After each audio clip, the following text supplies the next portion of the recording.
believe it or not, we have a little bit of Chiefs news to talk about here today on Thursday, January 15th. No, there hasn't been like an injunction of some sort that's forced the Chiefs into playoff action here. And if so, it wouldn't make you feel that much better because Patrick Mahomes, he's not ready to play football right now, but we got a little bit of news on his rehab process. We got a little bit of news on the coaching front, and we'll break that down after we get going. Seth, any news from you? Anything? How cold is it in Minnesota right now, by the way? Because we've really been living an up and down life here in Kansas City, and my understanding is that it snowed once for you in December, and you won't see the ground again until March. Is that the standard as we speak right now? That's every year. Like after the snow at the beginning of December or end of November, depending on the year, you don't see the ground again. Today, it's actually been super nice. It's 28 degrees right now. And honestly, low of 13 tonight.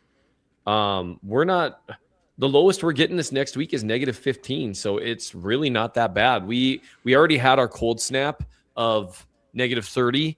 And like, if you can make it through February is the thing, though, because February has some bone-chilling days. But, the days are getting longer, and I actually saw the sun for a second today. And also, I think, I have, a clavicle bone again somewhere under here. Please stop trying. Seth, please stop trying to flash the camera. I've been asking you for years to please. And for 3 super chats, I'll pull this shirt just a little lower. For 3 super chats, I'll end the stream. I have no idea what today's about to bring. I wonder if any Super Bowl champion has ever benched their left tackle in 2 different games in the same season. Everywhere. Lights come on. I need to see it, Omar. Someone is getting snapped. Show it. Jazz and I have been married for 17 years. So, Nate, what did you think about... The cold open feels useless when the intro actually represents this show better than anything. Joshua Brisco, Seth Keysor with you here on this Thursday edition of Only Weird Games. Go ahead, Seth. I was just going to say, I completely forgot, and I didn't mention this last time, that new opening is so great. I completely forgot about you snatching the mic.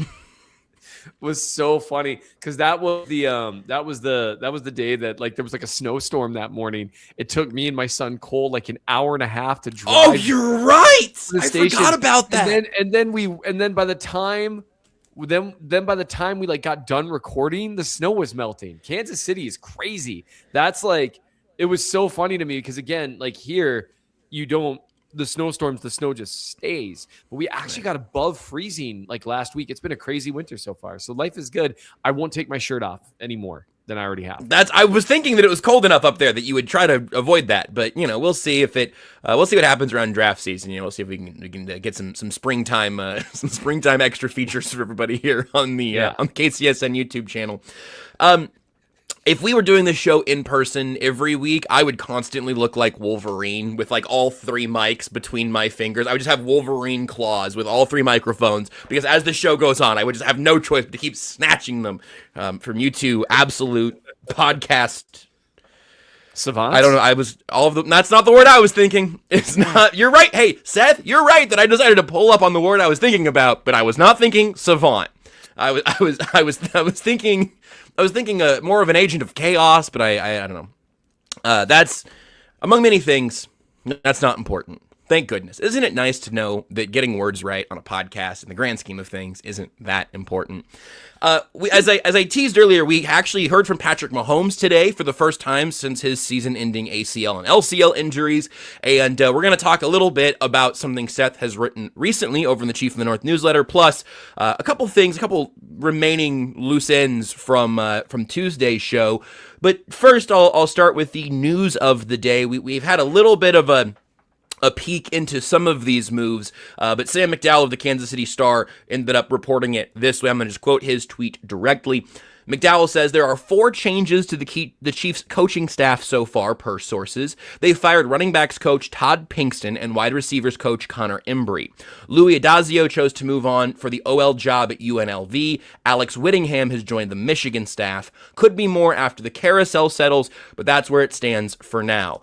You said on Tuesday, we had the conversation of it sounds like there's a little smoke around Todd Pinkston. Again, the running backs room hard to build a case that has gone well over the last couple of years. Kareem Hunt, certainly a fully formed running back and clearly the best running back in your backfield. I think that reflects pretty tough on a positional coach. Far be it from me to know what the actual like X's and O's, the day ins and day outs mean for the position coaches that way. And we knew about Connor Embry, that had already been reported. But now that we do have that bit of news on the running backs front, Seth, does that do anything in terms of where you're at right now in the offseason, noting that we are going to see new running backs and wide receivers coaches, and as McDowell said, and I think this kind of implies after the OC part settles down, that there could be more after the carousel settles? It's interesting and to an extent encouraging in terms of like, look, you can't have a season like the one you just had without some heads rolling. And that's the nature of the NFL. And you know, I'm never happy like to see someone be out of a job. You know, people generally, when you've got, you know, running backs coach for the Kansas City Chiefs on your resume, no matter how it ended, generally speaking, you're going to be able to find work. You know what I mean? And you also, you know, have former player and that kind of stuff. Like, you know, right. when you've got stuff like that on your resume, it's good to see turnover because it had to happen. It'll be interesting to me to see, like, kind of like what we talked about on Tuesday, what that turnover looks like. And like, does it look like, are you rearranging deck chairs or are you knocking down an entire wall and turning the living room into open concept? Like, what are we doing here? You know, these things are, I actually think open concepts are out these days, I've been told, but Oh, interesting. Yeah. You know, I mean, yeah, interesting is a word. So that was really, you may have noticed that was the only follow-up I had for you. I didn't have, you know, Seth, actually, I was reading about something similar. What I was reading was the median age of the average home buyer in 2025. That was alarming. About 78. And so I think it was around there. Yeah. Yeah, you got me there. Pick a time, my friend. Like you were you were like Neo in the Matrix getting in there. Yeah. So I love our home very much, and I love it so much that it will double as our coffin, I think. Because this is the place to be. Yeah.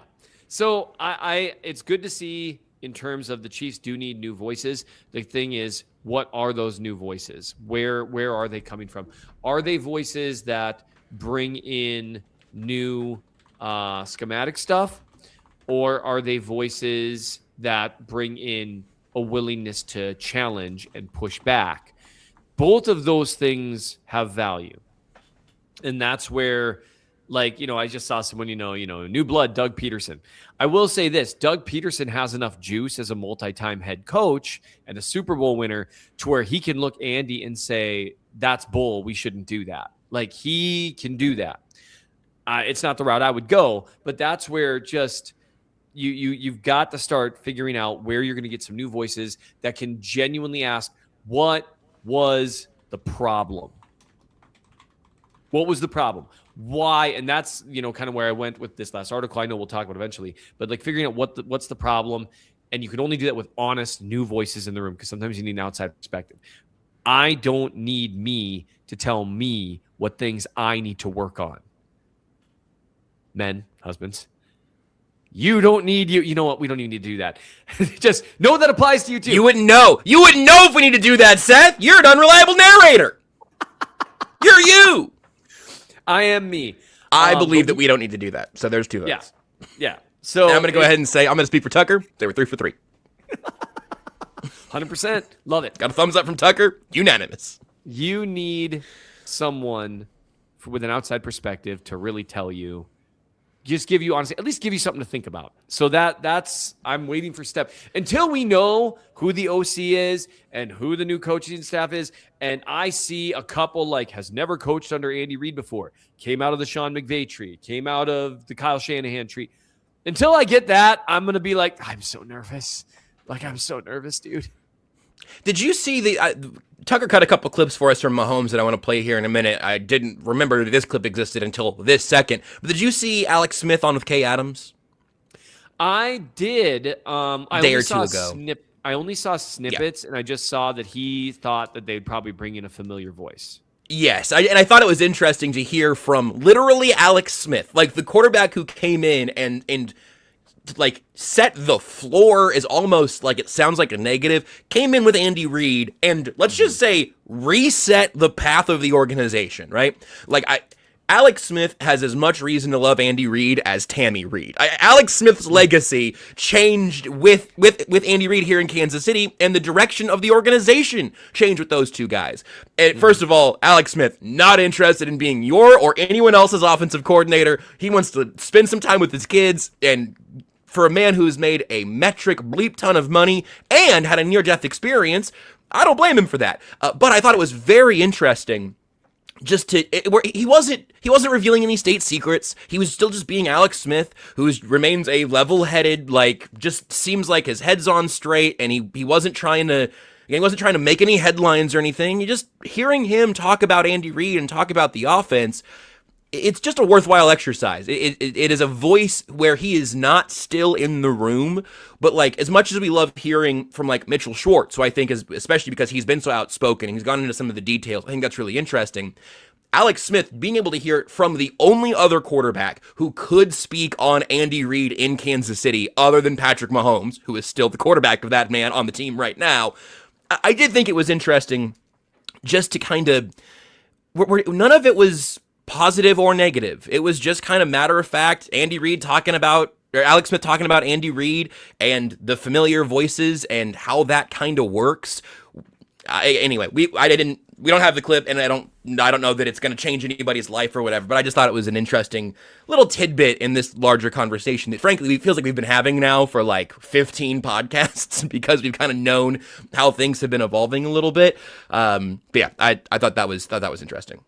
I think it's interesting too, and it is definitely like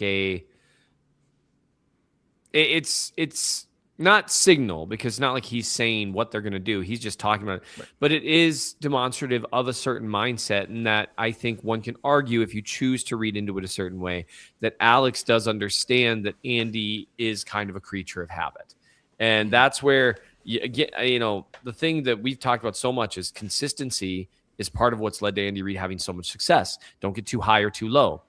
The danger, it's like anything else, all things in moderation. If you're too consistent, occasionally that can be a problem where you need drastic action. Like, I won't run from nothing. What if there's a bear? Like, I'm just thinking of a stupid example, right? It's like, you might be, that song, well, I won't back down. That might be great to be a really consistent way. No, I'm going to generally stand my ground. I'm not unless there's a bear. Yeah, that's the famous, Tom Petty. It's hard to have the caveats there. And so I'm really curious. I'm definitely really nervous about it, because I will say, like, one thing that marked the beginning of the end and the end of Andy Reid's tenure in Philadelphia was some poor decisions with his coaching staff. That's true. So that's, I also, just for the record, Alex Smith's clip didn't sound like a whistleblower who like panic in his eyes. Like, seems like he's gonna call back a familiar friend. Like I don't know, just an interesting perspective. I like hearing from Alex Smith. He is better at he's better at sports media than a ton of people who seem to be trying much harder. Not that he's not, but not that Alex Smith is not putting effort into it when he's put on camera, but it just seems to come pretty easily to him. And like, he's not that interested in being a TV football analyst for the next 15 years. But if he wants to, he'd be good at it for a very long time. He would. Let's get into the Mahomes presser from today. Really, the one like bit of quote unquote news here is that he says his goal is to be ready for week 1, and his doctor has said that is possible. That is not a guarantee. He did not say I will be back for week 1, but that's the goal, which very reasonably, as we've already projected many times, you're not going to see him running the OTAs. You're not even going to see him in all likelihood wearing a helmet in St. Joe. I don't know what the levels of rehab will be at that point, so maybe that's I might be wrong on a technicality there, but you are not going to see him being Patrick Mahomes at training camp, and whatever these changes are going to require another quarterback in that place to be able to execute all of that. So that's something to keep in mind on the timeline front. And you got a couple of interesting questions. One that I didn't end up cutting here, or didn't end up having Tucker cut here, was our own Herbie Tiopi from here at KCSN. He asked Mahomes what went wrong this season, and he talked about compounding mistakes, red zone interceptions, and the offensive inconsistencies, which I think is an interesting trio of things for him to hit on, because I think we've talked about all of those things a number of times over the year. But the thing you were just leaning into, Seth, is that Mahomes was asked early on, what does the offense need to do during this downtime that they have right now? Yeah, I mean, you just got to dive deep into that scheme evaluation and see what teams are seeing against us. I think the one part about having so much success is teams watch a lot of film on you, and so they try to have good game plans on how to combat what you do and what you've done well. And you saw that this year where teams were very conscious of some of the plays that we've hit for a long time. And so we have to find ways to counteract that and kind of go at teams and be able to utilize that and make more explosive plays. I think if we can get back to some of that stuff, as well as being consistent on a down-to-down basis, that'll be stuff that we got to continue to get better at. And I think there's minor tweaks, but at the same time, you got to look at the entire picture and see if we can be better at every single area. So we'll see where we get to after watching the film, but I'm willing to do whatever it takes in order to go out there and have success. Seth, I saw your eyebrows pop up in the little thumbnail there at the exact point that I hoped they might pop up. What was interesting about that clip to you? It's interesting to hear him talk about teams, for lack of a better term, kind of triggering or seeing coming stuff that they've had success with for years. That's one of those things where it's like, okay, we've done this thing for a long time and it worked. Now it wasn't. So now what? There's a very clear okay, referencing teams seeing stuff that they're doing and being ready for it, and then also using the term years. Both of those things were interesting to me because there really is we've been doing this way for a while, and now it's time to maybe find some different foundational stuff. Because he did use the word tweaks, but he's also willing to directly say but if you got to look at more serious stuff, that's a big deal. And that's, Mahomes is always pretty careful about what he says. So it's always going to be, I think, a little understated, but that was just interesting to say. I think that exactly that. The idea that you have all of this film out there operating the way that you've operated, it to me, it maybe we're here confirming our priors, but I just really think he said the thing that we've been talking about. Honestly, I really don't think that this is merely confirming our priors. What no one is arguing is that the Chiefs haven't had unspeakable levels of success with the way that they've been doing these things years after year, with these plays they have hit year after year, the familiar things that have been the foundational building block stuff of this dynasty. What I think is fascinating is obviously we saw some of that coming around last year, but there were so many injuries that came onto the radar and so many important pieces that got shuffled around. But last year, I mean 2024, right? Yes. Still kind of in. These playoffs are still going on. So we obviously saw what now, I mean, I think we talked about it at the time, but what looked like the precursor to, maybe they're evolving a year late going into 2025. Interesting to hear him just kind of saying exactly that. We have had an identity that people have been able to pick up on, and even keeping with that word in mind, with the word identity that I'm adding in the paraphrase, you heard Matt Nagy talk about the identity of this offense a number of times this season during the weekly press conferences and everything. It didn't feel like they had a stable offensive identity, but it all did feel familiar, if that distinction seems fair to you. It does seem fair. Everything felt familiar.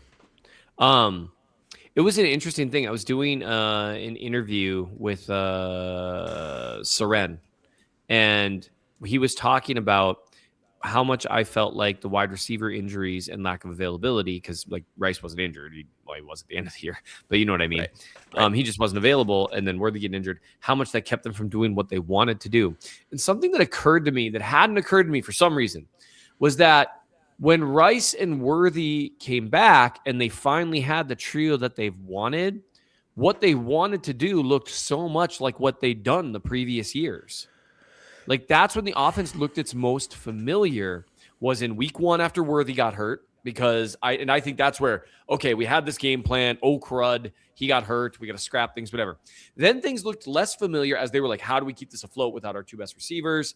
Hey, Tyquan Thornton actually works as kind of a deep threat. I just dropped my phone. Just throw. No, I understand. Listen, Seth, calm down. Don't start throwing things. I know you're angry, but it doesn't do anybody any good if you start throwing technical equipment all over your office. Your office. I almost said all over your offense, which I guess is what we maybe we do need Andy Reid to throw his phone in the offense, but I don't need you throwing any equipment right now. Okay. You're getting really worked up, and we're all pretty worried about you. Just gotta calm down. Just compose yourself. I guess I could. So filled with rage.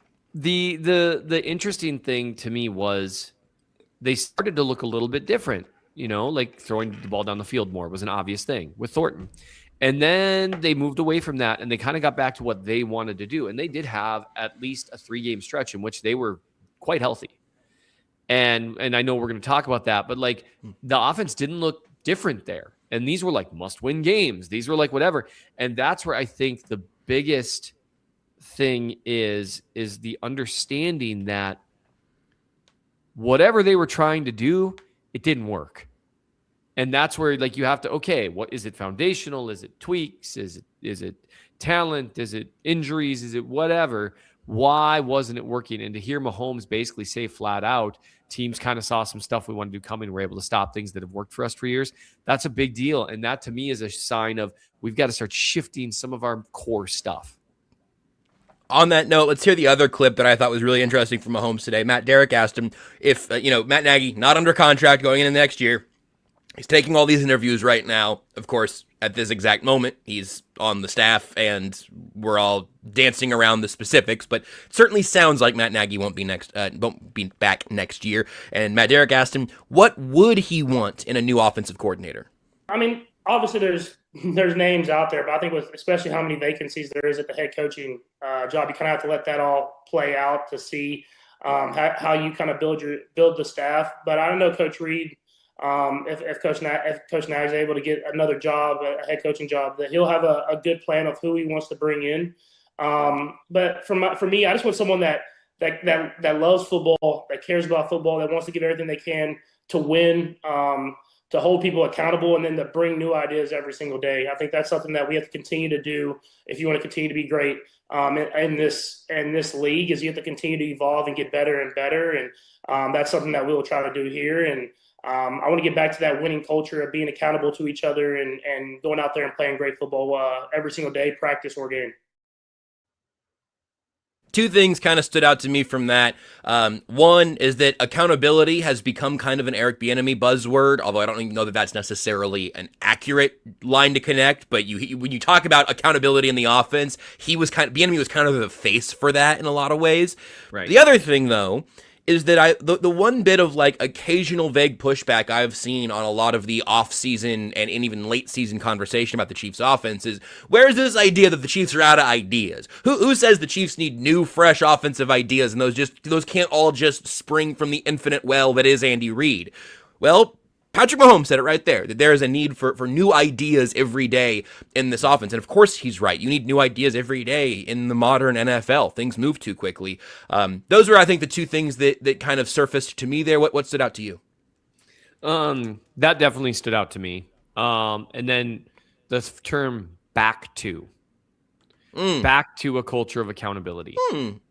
That's one of those things. Might be nothing, might mean something. It's just at least making that exact sound that you made, like it's at least it's interesting. The word interesting, by the way, you know how, this is going to be my thing today. You know how there's famously so many words for love, right? Because everyone's like, this is agape love, this is phileo love, blah, blah, blah, blah, blah. This is eros love. The word interesting is like that in Minnesota, okay? Interesting can mean so many things. It can mean that I'm judging you. It can mean I don't like you. It can mean it's a terrible idea. It can mean it's a good idea. It can mean so many things. In this case, it means interesting in the kind of way. What I think is interesting about that observation is that I think we had this discussion like 2 weeks ago on this podcast about the word interesting. Interesting. Isn't it? It is. So I think new ideas and accountability, those are all things that of course you would want. Him saying back to is just, that's like, oh, and someone bringing new ideas every day. It's not someone who's ready to become part of the idea exchange. It's someone who's ready to bring ideas. But now at this point, you get to a point where you're kind of parsing in pretty. Yeah.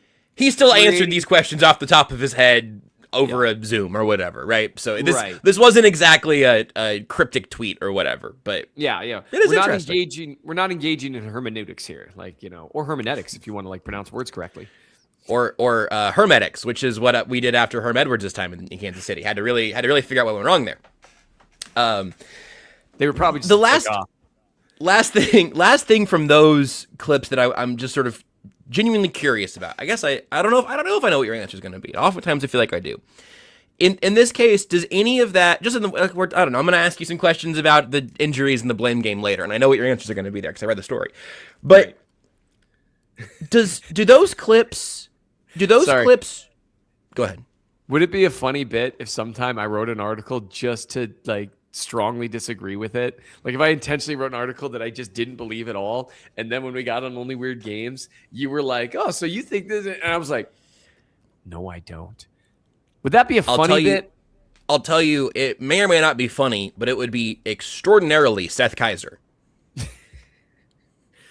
I deserved that. I did interrupt you. Please continue. That's just true. That wasn't even a joke. And so that sounds like, if you're like, hey, give me 5 guesses. Who in your life is most likely to completely present what you kind of did that in this story. You set up the argument and you're like, maybe I'm taking this. No, it's this side. The genuine question I have from those clips is, does that change anything for you? Does that change how you think the Chiefs are evaluating their offseason, their offense in this offseason? Does it change any way you would bet on who the next offensive coordinator would be? Please don't bet on who the next Chiefs offensive coordinator would be. That would be a terrible use of your time. But does that change anything about what you think these next couple of months might entail, or is that in line with what you expected? I think most of what he said is pretty in line with what I expected. It was pretty generic, but I do think there's a little bit the push for new ideas and back to a culture of accountability, and someone who loves football, so that would if you really wanted, that would imply to me that he would like someone that maybe he's a little bit familiar with, at least either that or someone who convinces him they love football, I guess. So it doesn't really change much to me. I think he said 3% more than I would have expected. Because normally what you get is mostly QB speak, the way it should be. You're the quarterback. The rules for you are different than they are for everyone else. That's just how it works. I put all your money on Dave Toke. Please don't. If you're betting on offensive coordinators, you might want to call the number. I think he said a little bit more than I would have expected. Not much more. Not enough for me to really read into it. But I'm reading into it that he said just enough that someone who didn't know him might read into it. Does that make sense? That's enough for 28 minutes of a podcast. Let's take a break. I'm BJ Kissel, founder and CEO of KC Sports Network. Emprise Bank has been with us from the beginning. They were our first network partner, and they believed in the vision of what we were building from the start. I can't speak to any other banks or companies and how they operate, but I can tell you from personal experience and based on the growth of the network you're listening to right now, that if you have banking needs, call our friends at Emprise Bank. We've worked with so many great people there over the years, from Vicky and Aggie to Andrea, Lori, Jackie, Deb, and Aaron, and not to mention so many others that not just supported KC Sports Network, but supported our KCSN Foundation as well. But the best thing that I know is that if I have a question or a problem, no matter how dumb the question is, I know who I'm going to call and who I'm going to talk to. And I know that I'm getting an answer from someone that I can trust. And I know that person is there to help us. That's why Emprise Bank has always been and continues to be our partner in Possible. And they can be yours too. You just have to reach out. If you have a banking need, whether it's business or personal, hit me up. I will connect you directly with the same people that have helped us build KCSN. And that's our friends at Emprise Bank. Hey, what's happening, people? It is Benny Heiss, KCSN betting analyst. And while the Chiefs may not be in the playoffs, that doesn't mean there is not plenty of action to go around for the rest of you that are still crazy fans of the National Football League. And with DraftKings Sportsbook, an official sports betting partner of the NFL, it makes every playoff moment feel bigger. So whether you're looking at individual matchups in the wild card, or for a possible Super Bowl matchup, or for futures come postseason time, DraftKings has your back, and they also have your back with early exit protection. If the player in your eligible NFL prop goes down at any point in the first half, guess what? You can still get paid in cash. What an opportunity. What a way to be able to enjoy the playoffs and not worry about anybody that you include in those props going down, especially early on, and ruining the rest of all of your legs. So here's what you do. You download the DraftKings Sportsbook app, use the code KCSN, that is code KCSN, to turn $5 into $300 in bonus bets if your bet wins. In partnership with DraftKings, the crown is yours. Remember, if you have a gambling problem, call 1-800-GAMBLER. New York, call 8778-HOPE-NY or text HOPE-NY. Connecticut, call 888-789-7777 or visit ccpg.org. On behalf of Boot Hill Casino in Kansas, wager tax pass-through may apply in Illinois. You must be 21 plus in most states. Void in Ontario. Restrictions apply. Bet must win to receive bonus bets, which expire in 7 days. Minimum odds required. For additional terms and responsible gaming resources, see dkng.co/audio. Limited time offer. All right, Seth, let's go ahead and break some new ground on a new topic here. The Chiefs' offense kind of underachieved, if you think about it, in 2025. Was a little bit disappointing. I know that's not something we've really made time to discuss across this network over the last month or two. But you wrote about it over in the Chief of the North newsletter with one specific twist. I'm being facetious on the first leg there. But secondarily, what about the injury aspect? It is interesting to look back at 2024, that season, and to remember how many times you lose Rashee Rice, you lose Isaiah Pacheco, and Hollywood Brown even before that. The domino effect knocks you all the way to the Super Bowl. What a weird season. But what about this year? You took a closer look, and you can decide if you want to, I don't know if you want to explain your methodology here. People want to read the methodology. You can do it in the Chief in the North newsletter. What did you find, and why was that a rabbit hole you decided to go down here to try to isolate the reasons the Chiefs came up short? Sure. So a big reason I went down the rabbit hole is one of the more common pushbacks that I've gotten in terms of how the 2025 season went is that with injuries and unavailability, it's not fair to really judge the Chiefs. They were statistically still a pretty good offense. For most of the season, it really started to tail off at the end there, even before Mahomes went out, by like expected points added and stuff. And well, considering the lack of availability and some of the weirdness in the time of injuries, it's not really fair to judge them that way. And the only rebuttal that I'd had previously was, well, we've done that 2 years in a row. However, it is worth noting that, for purposes of argument, just because something has been utilized as an excuse 2 years in a row doesn't automatically mean it's not true for the third year. And so I never feel good about assumptive reasoning. And so I want to take a look because I'm curious what the team might think if they really looked at things, like whether they might think, oh, it was just those darn injuries, just like, the year before, it was just the left tackle. The year before, it was the wide receiver room. And so I just wanted to take a look and see, because maybe it would turn out, because I knew the timing of injuries was weird.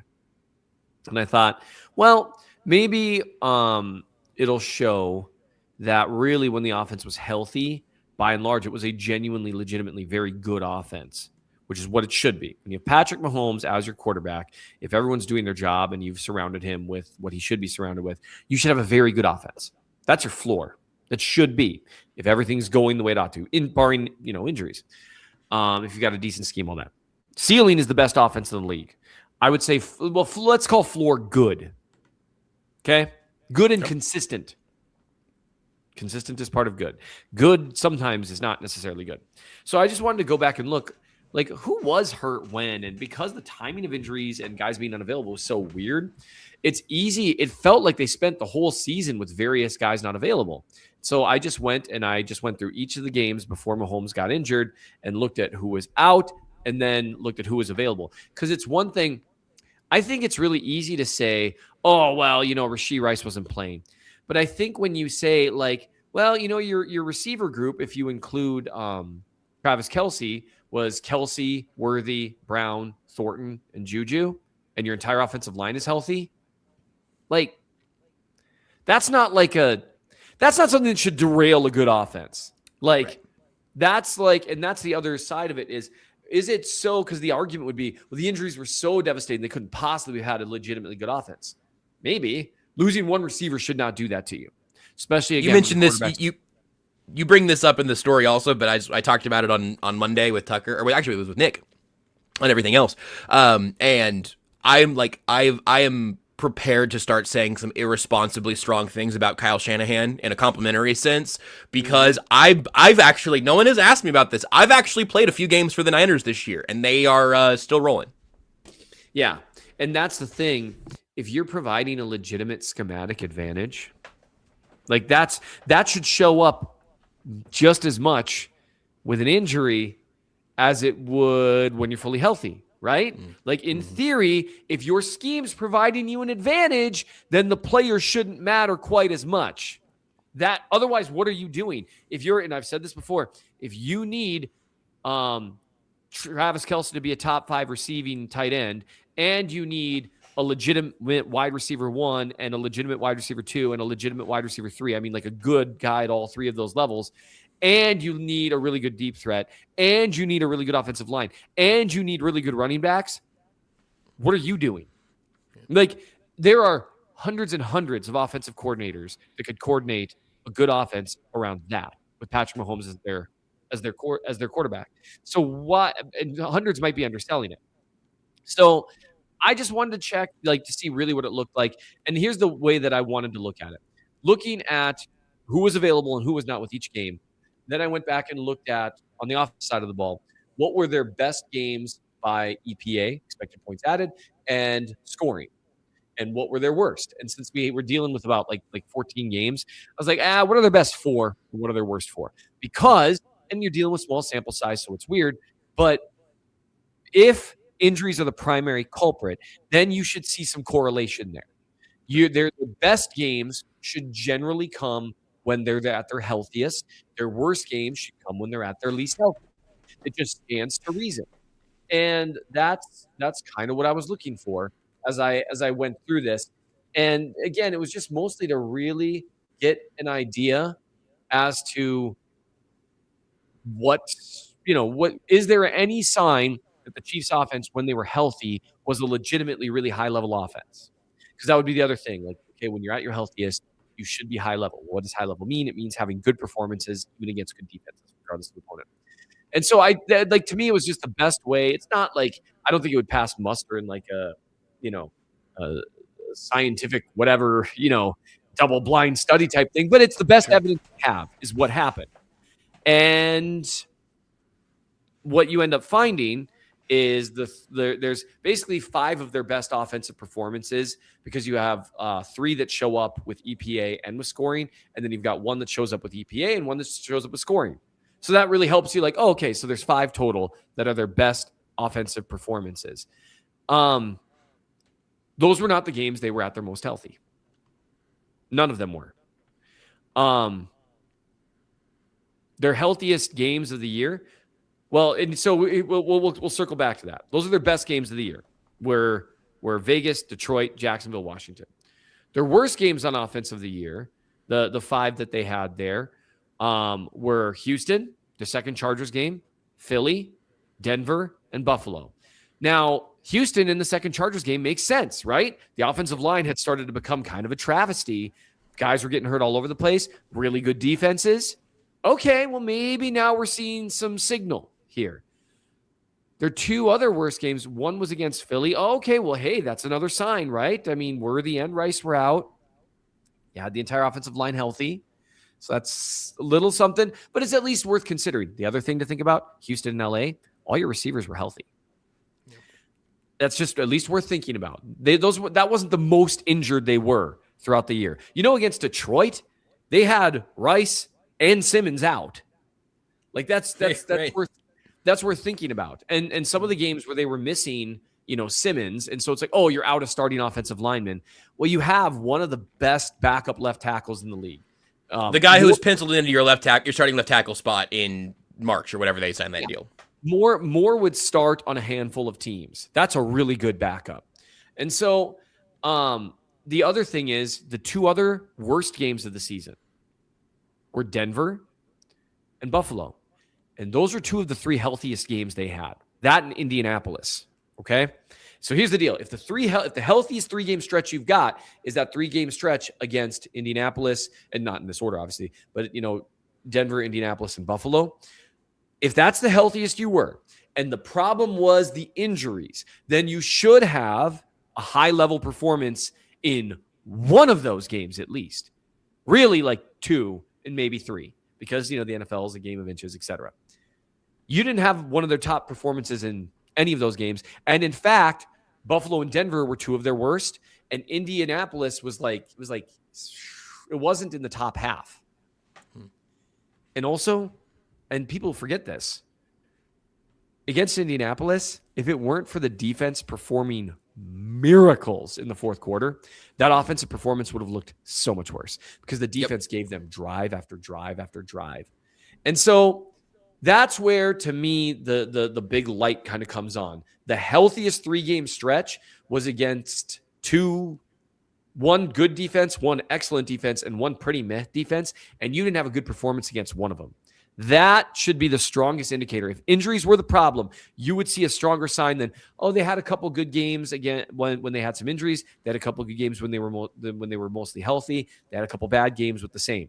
The healthiest they were, they didn't have any of their best 4 games. You know when they had their best games? Against bad defenses. You know what that's a sign of? A mediocre offense that can shine against bad defenses because you have Patrick Mahomes, but against good defenses gets exposed. And that's exactly what happened. And it wasn't a health issue. You don't really find that correlation there. And I think on a number of levels that we've kind of gone through now, not yet really doing the injury thing until this exercise, but on so many levels, you kind of go back through and go, man, especially with some of the in-season stuff we were doing with like some of the advanced stats. And, actually the Chiefs offense has actually been better on the year than it seems. It's like, man, it just doesn't feel like it's been better. Well, it was better because they killed Washington and Vegas. That everything was high flying in these games against defenses that could not hold up against what you wanted to do offensively. The element of it that might be a spin into the future conversation is specifically around that wide receiver room. Again, we mentioned we've now got multiple reports they've moved on from Connor Embry. I imagine that we're going to see a pretty different looking wide receiver room on a variety of levels. Certainly just by the way the contracts are structured, we almost have to see some turnover there. But the wide receiver room is the most interesting to me because, and I don't think this is just social media. I don't think this is just like fan hype. Like I think that the t-shirts and the everybody's got to eat of it all, it felt like the Chiefs were ready to have a small parade when they got Rice and Worthy and Brown all out there together with Travis Kelce. And that did not ultimately move the needle. I'm having a hard time remembering without going back and looking at your chart there. I couldn't tell you what games they had all 3 of those receivers together. I could tell you when Juju Smith-Schuster was on the field, I think, which was most of the time. But I couldn't tell you that there was no sweet spot. There was no they're healthy and the wide receivers are raising the water level. And I think that's something that I believed would happen, and I think it's something that the Chiefs believed would happen when they got all those guys together. You are absolutely correct. You can kind of that'll do it for today's show, everybody. Thanks. Sorry. Okay, that's all I needed to hear. You can kind of take the Chiefs' temperature a little bit based on now the football op and the social media op. Those are 2 different things.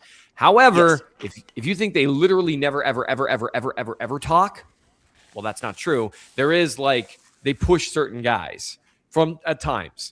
And that's part of it. They understand the idea of having stars and the value of that. Sorry, a vehicle was honking in my driveway. Yeah, it's probably fine. And so sure, it's nothing. So here's where I would say was the closest we got to that. And this is when I actually wrote about it leading up to the Buffalo game. If you'll remember, the Chiefs, let's say it's Tuesday, October 28th, 2025. The Chiefs have won 3 games in a row. They've won 5 of their last 6.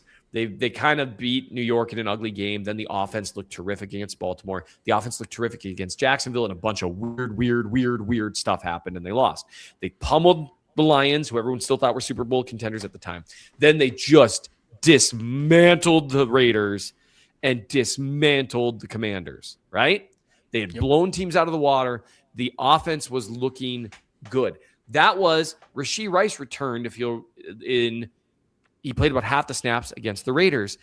And so what it looked like, because you had Vegas, Washington, it looked like that was just a continuation of the offense getting better and better. And now we finally had it, the Rice-Worthy-Brown combo that was going to torment the league. You could tell they really thought they were going to take off there, and it looked like they were going to. And then they just laid a total egg overall against Buffalo. Like, they put up 21 points, but it was inconsistent. It was disjointed. It required a couple of miracle plays. And Mahomes wasn't at his best against Buffalo either, for what it's worth. But it was just suddenly, it just looked like it had looked prior to Baltimore. And then Denver came, same thing. Indianapolis came, same thing. And it wasn't until Dallas, a legitimately god-awful defense, that they started to look like themselves again. And that's when the injuries to the tackles started stacking up and that kind of stuff. But that's where I think people forget that you had a stretch there. Like, they were finally getting healthy, right? Like, everything was like Simmons was going to return. Everything was coming up Chiefs. And at that point, because the Chiefs were 5-3 heading into that Buffalo game, and I knew we were like, yeah, we'd really like them to win. It's not necessarily a must win, but like, had they won that game, they were at number one in a lot of power rankings at that point, because this year's been such a bizarre year. That was the point where I was like, oh, maybe they were right about this, and then it just never happened. That Bills game, I was just thinking, was like, I can't remember where we actually settled, but it felt like that whole week was like, who's this game more important to, the Chiefs or the Bills? And I feel like, in Buffalo, it's like, oh, it's more important to the Bills. The Chiefs win these games in the playoffs, and they'll be there anyway. And then they weren't. Then from remember the lead up to the Bills game, as you're kind of given the day and date of it all. That was November 2nd. The Chiefs and Bills played, and right before starting before that game, the Chiefs won one game the rest of the way. I mean, that is a unbelievable. The Commanders win. Think about where you were in your life during the Chiefs-Commanders game. Think about how long ago that was. I'm guessing it was 60 degrees out in that game. Monday Night Football even. That was the second to last win of the year. I mean, I knew they ended on a 6-game skid, and that alone is weird. But it was 8 out of 9. 8 out of 9. And they needed overtime to beat a really flawed Colts team that ended up missing the playoffs. They started 0-2, then went 5-1, and then went 1-8. Yeah, and we assumed the 5-1 was the regression back to that was real. Everything else was a mirage. That 5-1 was real. But it was the 5-1 that was the mirage. It was against a really, really flawed Ravens team that ended up missing the playoffs. A New York team that even at the time they had their guys. I mean, they just weren't that good. But a Detroit team that missed the playoffs. It was fool's gold. You know what? Wow. This is actually a great segue into something that we didn't quite have time for on Tuesday, that I think is the final last couple of threads on your frustrations that you wrote about now a couple of stories ago. There's just enough to get us through multiple shows talking about it because, of course, there were 900 frustrations. But one thing that you wrote about that I really hadn't thought about again since it had passed was around the trade deadline. Obviously, in retrospect, and frankly, I was here at the time, but certainly in retrospect, everyone agrees, whoo, thank goodness they did not trade for Breece Hall for a third-round pick, right? That would have been so painful now, picking 70 whatever, where that third-round pick is going to be. You would be punching air right now, because maybe Breece Hall helps you win one more of those games, but it is not the difference between 6-11, and certainly if you end up losing Mahomes at the end of the year, all of that. It would have just been a horrible way to burn a third-round pick for 6 games of Breece Hall, who might still now be learning the offense with Dameon Pierce or whatever.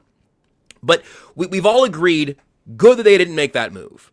But you made the point in the story, did they think they were close or not? because it wasn't just, hey, you're either going to trade for Breece Hall or do nothing. You're either going to go get Breece Hall and Boye Mafe, or you're not going to make a move. Are you going to, do you think you're one or two players away and you don't really need to change or overhaul very much? Or would adding Mafe, would adding one pass rusher, or adding, I can't remember who some of the other running back names were at the time, but was there one of the 5th or 6th round running back draft swaps you could have done? Would that have made a difference for you the rest of the way? The fact that the Chiefs didn't do anything, I think, kind of implies like, yeah, we're gonna hold on to our picks and ride this thing out and see where we land, which was ultimately a better way to live anyway. But if you really, really believed organizationally, front office wise, that you were close, that you were a play or two away on a weekly basis, not to make Boye Mafe Derek Thomas here, but maybe Boye Mafe makes 1 or 2 plays per game that Mike Dana or Charles Omenihu aren't able to make. Mm-hmm. So I thought that was a very interesting thing to kind of circle back on. I'm curious how that came to mind for you in revisiting that specific frustration, and what you think now with the benefit of hindsight about them staying pat at the deadline. I'm glad they did, because I mean, the guys that they would have traded for, none of them have been extended, at this point. Now, because like the Seahawks might end up going on a deep playoff run, Boye Mafe, if he makes a few plays here and there, that can be tougher. But like Phillips, who I thought was a beautiful fit for Spag's scheme, like that was a guy that I would have like traded for and then extended. You kind of, not buying low, but like try to get that done immediately. But like, whatever. I think Phillips would have immediately been the second best pass rusher on the team. With Karlaftis nicked up, right? Sure. And would have definitely made things, I think, interesting. Whatever. He's built kind of like Spags guy. Maybe they go after him in the offseason because they need to address edge. So for me, I'm glad they didn't, because they weren't just a solid to good edge away. They weren't just a really good running back away. I don't think it might have changed a lot of things. There's a domino effect there in terms of like, do they start making teams genuinely pay for light boxes? Do they start, all that stuff, right? So maybe there is this huge domino effect there that kind of opens everything up. But knowing what we know now, I think it's very unlikely. Yeah. Knowing what we know now, that's probably not the most likely result. And then now you've traded a 3rd round pick for a guy who's maybe played really well and gotten you a little closer, and is now like, well, you need to pay me $16 million a year at running back, or you will have set a 3rd round pick on fire. Right. So, or you have to use the franchise tag, which limits your flexibility. So I'm glad they didn't, but it does go against the way that they clearly viewed themselves and the surprise that they had. I really just think they were wrong about certain things. I think they really thought Rashee Rice was going to take another step towards superstardom instead. There's more than one reason for this, but we're like on January 15th, we're like, dude, going to be a Chief next year? We'll see. I mean, they really thought from everything we saw that Isaiah Pacheco was going to come back and be 2022, 2023 Isaiah Pacheco. He just wasn't. And it reminded me of the Kingsley Suamataia stuff from 2024, where they just really thought something was going to work, and it didn't. And it didn't seem like there was a reliable, well, what do we do if it doesn't? And there always should be someone in the room be like, well, yeah, but what if it doesn't? It's like, well, it'll work. Yeah, but what if it doesn't? And they didn't have that. I think that's an interesting nugget on it. And then the one other remaining frustration to fully close the book on that story that we've just made an absolute meal out of. Anytime you want to write another 18 bullet point story, Seth, you feel free, man. I love being able to go through your stories, throw a dozen of your ideas into the trash, and then still have enough for 3 shows after. It really, really makes my life easy. But the special teams, I know you're a bit removed from actually writing that story now. Nate said on the show, like, there's no one should be expecting Dave Toub to be anything other than the Chiefs special teams coordinator next year, or I guess special teams coordinator and assistant head coach. He is in he's felt safe to me kind of permanently. And maybe if you have another disastrous year next year, that changes, but look, Connor Embry and Todd Pinkston are in at least year 2 of disappointing rooms. It's really hard for me to imagine Andy Reid pretty much ever moving on from someone he's been around much longer than Connor Embry or Todd Pinkston. Pinkston, I guess, he played for him. So, but you're not going to move on after what you think is a bit of an outlier. I would note that the Chiefs special teams have not been a net positive in a little while. But there were a couple of things on the special teams front. Harrison Butker's the obvious one. And frankly, I'm not saying that Harrison Butker's year is Dave Tobe's fault. I think that's giving too much power to Dave Tobe for a kicker just having a meltdown of a season. Mm-hmm. But the return game got better with Brashard Smith. We heard, didn't we hear about Noel Williams out of the draft being like a guy who had a little bit of special teams juice? That's kind of a weird one that I don't even think you mentioned his name in the story. But you see what plan A was like out of training camp for the special teams, and the coverage units were not very good, and you are just buried under penalties after penalties after penalties. Yeah. What stands out to you to kind of close the book on the frustrations on the special team side? It really is just all of the above there. Like so much. It's every phase. It's every phase. Like the volume of penalties on returns became absurd. The number of times, I mean, and it would happen like a couple of kickoffs in a row or a couple of punts in a row. They really felt to me like a team that just didn't adjust well to the new kickoff format. Mm-hmm. Like in terms of learning how to block properly for it, how to set up plays for it properly. Because that was one of the things, right? Like you could set up plays a little more and you end up with holding. It was so bad. I mean, they were bad in terms of field position. They were bad in terms of creating explosive plays. They were bad in terms of who they chose for returners. They were bad in terms of coverage more often, because that's even the last couple of years, even as the special teams hasn't been as good as it was, because it was awesome for years. Like that was one of the things that really helped them. But even like in 2023, like it got better as the year went along. And by the time the playoffs rolled around, that's like, oh no, they're a top 5 DVOA unit again. Okay, fair enough. Except you didn't have the playoffs this time. But like the coverage was still generally good, even in 2024 when the special teams overall wasn't nearly as impactful or good. This year, even that, like the number of times on kickoffs, especially, that it's like, oh, they're at the 38. It's like the team would get their first down and they're at midfield. And you're like, holy cow. And that's something that there's got to be accountability for. And that's the problem, is there hasn't been any publicly. And I think that's not the kind of thing with an assistant head coach or someone that he goes back with that far. I don't think you're ever going to, he would either be fired or it'll look like nothing happens from our perspective. I'm assuming that's a conversation, but it was just frustrating that every aspect that could go wrong, basically, other than the punter got a little better at shorter kicks. Good for him. He put in the work. But like, other than that, I mean, it really was a disaster class. And then to watch Brashard Smith look so comfortable doing it and so much better, you're like, I mean, man, we sure could have used an extra 5 explosive plays in the first 15 weeks. Well, look, you can't have him being your number 1 running back and your number 1 returner. That's a lot to put on a young guy's plate. I assume that's what happened. I don't know. My memory is extremely foggy. Look, and again, I think it's dangerous to get really obsessed with an individual scapegoat, and Dave Tobe is the face of the special teams because that's his legacy. That's what he does. That's who he is. But also so anyway, I say that to be I'm not sure that I'm just I don't know if firing Dave Tobe means that next year those same things don't happen. I really don't know how that translates.